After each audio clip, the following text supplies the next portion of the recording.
Barataa yuunivarsiitii Ameerikaatti baratu kan Falastiin hiriira yeroo ammaan dura hiriira bahamaa ture irratti hidhamuudhaan guyyaa 100f erga hidhameef booda immigireeshinii Ameerikaadhaa doolaara 20,000 gaafatame. Dargaggeessi lammii Falastiin kun immoo hiriira lammiilee isaa kan Israa'eliin dhumaa jiran irratti hiriira guddaa irratti hirmaachuudhaan yuunivarsiitii keessaa gadi ba'ee wayita inni hiriira kana irratti hirmaatee mul'ate. Immigireeshinii biyyattiitiin qabamee hidhamee guyyaa 100f erga hidhameen booda ergaaniif dhiyeenya kana gadi dhiifameef immoo doolaara 20,000 beenyaa isaatis gaafatee jira. Doolaalli 20,000 inni hidhameef kun immoo barnoota yuunivarsiitii isaatirraayis ergaaniif hidhameef guyyaa 100 erga tureef booda ammaaf immoo gaafa inni gaafate kun biyyoota Ameerikaadhaa maraas kan ajaa'ibsiise ta'e.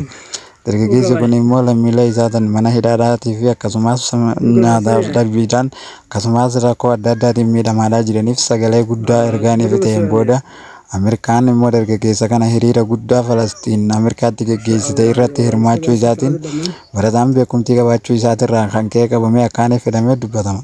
Lammiileen Falastiin hedduun isaanii immoo humnoota Israa'eliin dhumaa jiran jechuun ergaaniif inni hiriira kanarratti hirmaateen hirmaannaa kana booda hidhamuu isaatiinis biyyoota isaaniitis akkaan ajaa'ibsiisee jira.